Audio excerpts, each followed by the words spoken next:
Welcome back, everybody, to another episode of Sun and Sorcery. Today, we're going to look at KAALIA of the Vast, but we're going to do a budget build. We had several people request that in the comments after we did our last KAALIA video. So today, we're going to do a budget version where you can kick your friends' butts for less than $35. So the build came in at just under $40. That's including KAALIA and basic lands and such.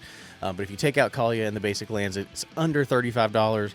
And then chances are some of these cards you probably have sitting around in your bulk bins and your trade binders and whatever, so you probably can still get this built out for significantly less than even that $35 mark. So with no further ado, we're just going to jump right on into it, and we're going to do this one the easy way with Moxfield. Not sponsored, but you know what? If you want to sponsor us, Moxfield, give us a shout. So before we continue, please like and subscribe. That helps our channel the most.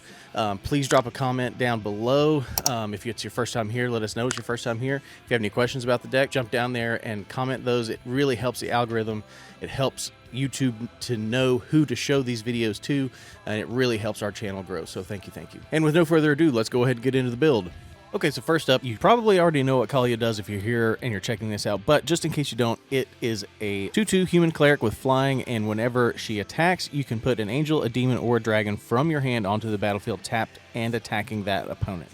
So KAALIA lets you get big mana cost creatures from your hand onto the battlefield for free. So we want to abuse the ETBs, those enter effects, or whenever those creatures deal combat damage, we want to try to take advantage of those kinds of effects. So we'll go ahead and jump straight into our creatures list. And first up, we've got Chroma Angel of Fury. It's an angel and it cannot be countered. So if you do end up having to cast it from your hand and not cheat it in, it still can't be countered. It has flying, trample, protection from white and from blue, which is nice. And then you can pay a red and it gets +1/+0 until the end of turn. So you've got a whole bunch of red mana. You can pay into that and buff her up. She is already a 6/6. Is it a she or a he? Either way, you can play it for its morph cost.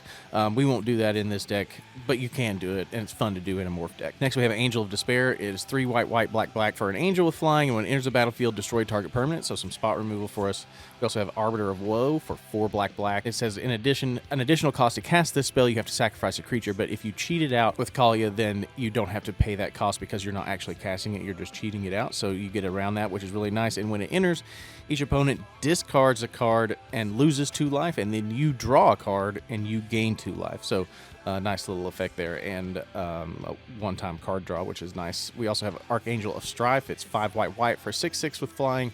When it enters, each player chooses war or peace. Creatures controlled by players who choose war get +3/+0, and creatures controlled by players who choose peace get +0/+3. So it does affect the whole board, so it's a little group huggy, but still nice in this deck because we can buff our stuff. Next, we've got Aurelia, the Law Above. It is 3 red, white for an angel with flying, vigilance, and haste, and whenever a player attacking with 3 or more creatures, you draw a card, and whenever a player attacks with 5 or more creatures, Aurelia, the Law Above, deals 3 damage to each of your opponents, and you gain 3 life. So in a combat-centric deck like this, we're probably going to be attacking with 3 or more creatures frequently, so Aurelia will pay us off with some cards. Next, we have Bloodgift Demon for 3 black, black, and it has flying. At the beginning of your upkeep, target player draws a card and loses 1 life, so you're probably going to want to target yourself, but if someone is at 1 life and you want to take them out that way, you sure can. Next, we have Boros Guildmage for red, red, or white, white. It's hybrid mana, and you can pay 1 in a red and a target creature gains haste until the end of turn, or 1 in a white and a target creature gains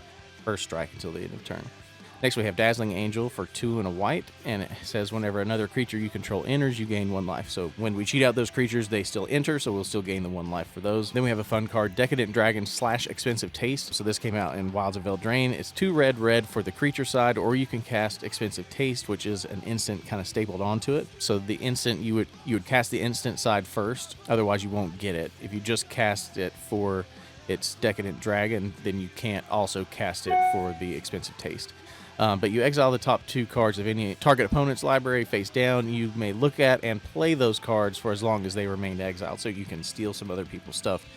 Once you've cast that adventure side, it goes essentially into exile, but they call it on an adventure, so you just kind of move it off to the side, and then at any point later, you can still play Decadent Dragon from it being on an adventure, just for its regular mana cost. So kind of a fun card there. We also have Demon Lord Belzen Lock.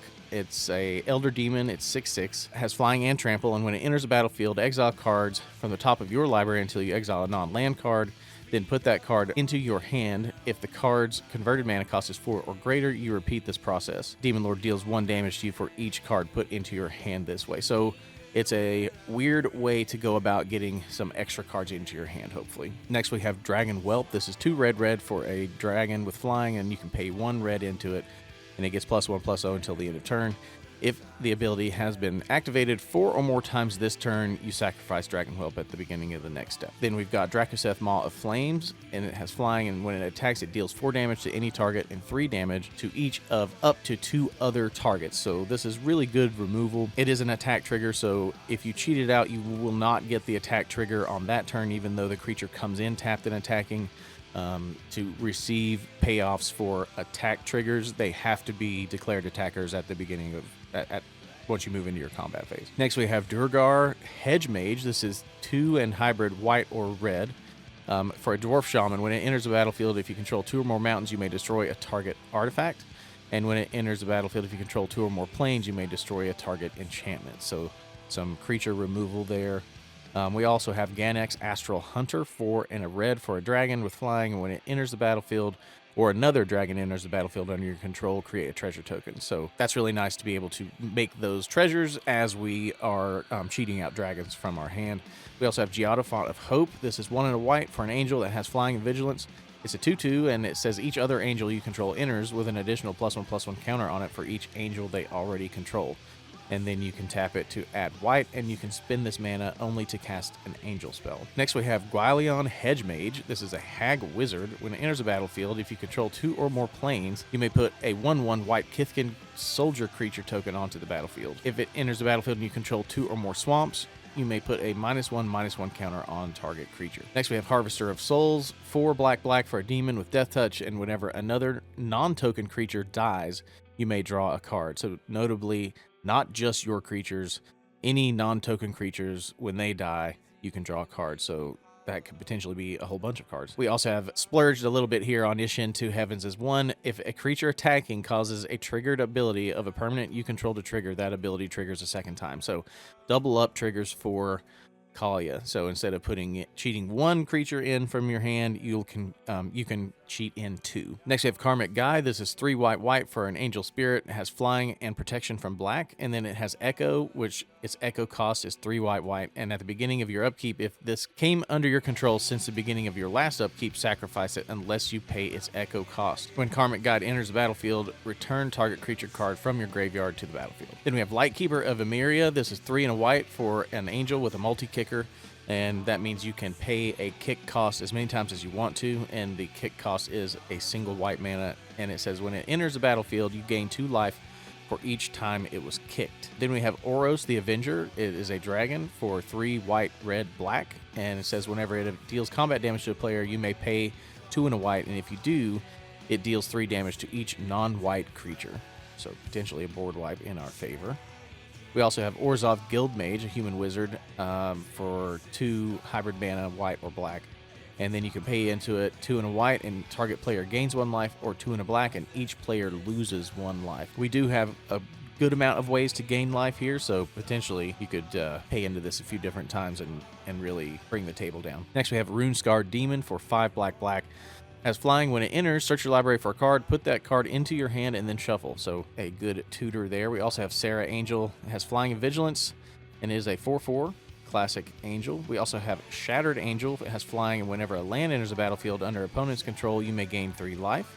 So that's pretty good. We also have Steel Hellkite. This is 6 colorless. It has flying, and then you can pay 2 into it to give it +1/+0 until the end of turn, or you can pay X into it and destroy each non-land permanent with mana value X whose controller was dealt combat damage by Steel Hellkite this turn. Activate only once each turn. This is really good against token decks because they have no mana value. Next, we have Sunscorched Regent for 3 white. It's a dragon with flying. When an opponent casts a spell, put a 1/1 counter on Sunscorched Regent, and you gain 1 life. So that thing can get huge. We also have Tariel, Reckoner of Souls, 4 white, black, red. And it has flying and vigilance, and you can tap it and choose a creature card at random from a target opponent's graveyard and put that onto the battlefield under your control. So we can start stealing people's things from their graveyard. We also have Terror of Mount Velis. It's 5 red for a dragon with double strike and flying. When it enters the battlefield, creatures you control gain double strike until the end of turn. So that can be a finisher for sure in this deck. We also have Vile Mutilator, 5 black for a demon. As an additional cost to cast this spell, sacrifice a creature or enchantment. Similarly to the Arbiter of Woe, we can get around that extra cost by not casting it. We can cheat it out and circumvent that. Has flying and trample, and when it enters, each opponent sacrifices a non-token enchantment and then sacrifices a non-token creature. So some more removal for us there, which is great. And then last creature-wise, we have Voice of All for 2 white for an angel with flying. When it enters the battlefield, choose a color, and it has protection from the chosen color. So pretty good there. And then moving on, we've got sorceries. We have got Faithless Looting. It's 1 red to draw 2 cards, then discard 2 cards, and you can flash it back from the graveyard, so you can pay that flashback cost and cast it again. We also have Read the Bones for 2 and a black to scry 2 and then draw 2 cards, and you lose 2 life, so that's a good one. We also have Sign in Blood for 2 black, and target player draws 2 cards and loses 2 life. We also have got Siphon Mine. This is 3 and a black, and it says each other player discards a card. You draw a card for each card discarded this way.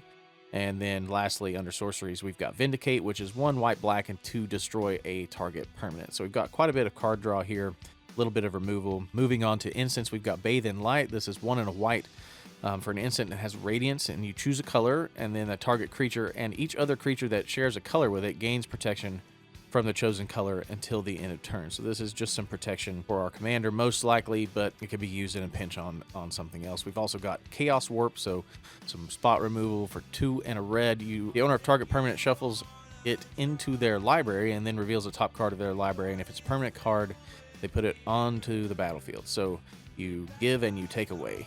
Next, we've got Congregate. This is 3 and a white for an instant. This target player gains 2 life for each creature on the battlefield. So again, just a way for us to continue that life gain. We also have Divine Resilience for a single white, and then you can kick it. You can kick it for 2 and a white.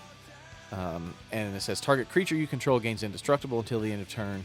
If this spell was kicked, instead, any number of target creatures you control gain indestructible until the end of turn. So protection. We also have Generous Gift. It is destroy a target permanent, and then you give that player a 3/3 elephant. Token, so more spot removal. Continuing that, we've got Mortify for 1 white, destroy target creature or enchantment, so some removal there as well. We have Orem's Thunder for 2 and a white. It's an instant, and it also has a kick cost that you can pay. Destroy target artifact or enchantment, and if it was kicked, it deals damage equal to that permanent's converted mana cost to target creature. So you can kind of use it to get rid of an artifact or enchantment, and then a creature as well. Next, we've got Rakdos Charm. This is a black and a red for an instant, and you can choose 1. You exile target player's graveyard. So if someone is playing a recursion deck, you can get rid of that. You can also destroy a target artifact, or each creature deals 1 damage to its controller. So very effective against token or like go wide decks that have bunches of creatures. Next, we have Surge of Salvation. It is 1 white for an instant. It says you and permanents you control gain hexproof until the end of turn. Prevent all damage that black and or red sources would deal to creatures you control. So that's pretty good. More protection for our board. Then we have some more removal. This is Terminate. Destroy target creature. Can't be regenerated. And then lastly, we have Thrill of Possibility. So a little more card draw. In addition to cast this spell, you discard a card, and then you can draw 2 cards. So as much card draw as we can kind of get in here, plus a good bit of protection and removal to try to keep KAALIA out on the battlefield. Moving on to artifacts, we've got Arcane Signet, good mana rock. We've got Armillary Sphere, lets you go and get some lands. We've got Commander Sphere, another mana rock, taps for colorless, or you can sacrifice it to draw a card, especially in the later game. We have Darksteel Ingot. This is an indestructible artifact that adds 1 mana of any color to your mana pool. We also have Haystack. This is 1 and a white, and then once it's out on the battlefield, you can pay 2 and tap it, and a target creature you control phases out. So a good way, you pay 2, you tap this, you phase out KAALIA. That way you get around having to recast. Next, we have Horn of the Mark. This is a legendary artifact from Lord of the Rings. It is 2. Whenever 2 or more creatures you control attack a player, you can look at the top 5 cards of your library, reveal a creature card from among them, and put it into your hand. Put the rest on the bottom of your library in any order. This is really good here because we do want to swing out. This is a combat-centric deck, and that just gives us more card advantage. Even though it's not technically card draw, it is card draw because it goes and gets a card we want in, and then get to put it into our hand. So it's very good. Some more mana rocks here. We've also got Mind Stone. It taps for colorless. You can pay 1 and sacrifice it to draw a card. Early game, taps for mana. Late game, you go get a card. Next, we have Orzhov Signet. You pay 1 and tap it, and then you add black-white. Rakdos Signet is the same. You pay 1 and you add black-red. And then we've also got Soul Ring and Talisman of Conviction. And then we've also got some protection. We spent a little here, although Swiftfoot Boots is not that expensive, but Swiftfoot Boots, equipped creature has hexproof, so you cannot target our commander. And then we have got some enchantments. We've got Kaya's Ghost Form. This is some more protection. It costs 1 black, and you can enchant a creature or planeswalker that you control, and whenever it dies or is put into exile, return that card to the battlefield under your control. So that's very good against things like Swords to Plowshares, other exiling effects. We also have a little more card draw here in Phyrexian Arena. Beginning of your upkeep, you draw a card and you lose 1 life. We have Rising of the Day, which will give our creatures haste. So that's nice. So even when we cheat creatures in, if we want to play creatures, you know, in our first main phase, they'll come in and they'll have haste, which is nice because then you can make these big swings, especially in the late game. And then our last enchantment is Warstorm Surge. This one's really fun in this deck because it says whenever a creature enters the battlefield under your control, it deals damage equal to its power to any target. So when we're cheating out these big creatures, you know, these 6/6s, these 8/8s, these massive guys that we've got coming in, they will deal damage based on their power. So that can be, especially in the late game, that can potentially be something that swings the tide in our favor. And then lastly, under lands, we don't have too much to go over here, but we'll just go over them quickly. We have the Caves of Koilos, Command Tower, Evolving Wilds, Exotic Orchard, some mountains and some plains. We got Rogue's Passage. Notably, you can pay 4 and target creature can't be blocked this turn, so that's really good, especially if you need a damage payoff. And we've got Seraph Sanctuary, which is nice. Whenever an angel enters the battlefield, you gain life, so some more life gain for us there. We've also got Shattered Landscape, Slayer's Stronghold. Slayer's Stronghold is good. You pay a red and a white into it and tap it, and a target creature gets +2/+0, gains haste and vigilance until the end of turn. So that's really good in this deck. Because we have ways to then give haste. We've also got Smoldering Marsh, some swamps. We've got Temple of the False God. We've got Vault of the Archangel. This one is good too because you can pay 2 white, black, and tap it. And then creatures you control gain Death Touch and Lifelink until the end of turn. So again, just ways to boost and bolster our life total as we outlast our opponents with this deck. And then lastly, we have Zoetic Cavern, and then it taps for 1 mana of any color, and then you can pay its morph cost, and you can cast that face down as a 2/2 creature, and then you can turn it face up for its morph cost at any time. So if you are in desperate need of a blocker, or you just need a body on the battlefield, especially later in the game, and you don't have any creatures in hand, you can get this one out. So it's just there for some utility. But yeah, so 36.27 for the grand total there. And then, of course, if you subtract Kaalia and those basic lands, it's going to get you well under the $35 mark, which is super nice. It's a super fun deck, and so I hope you guys can build it and have a great time with it and go kick your friends' butts for, you know, half of whatever their decks cost, or well, maybe hundreds less than what their decks cost. But this one's super fun. Give it a try. Be sure you like and subscribe, and we'll talk to you in the next one. Bye!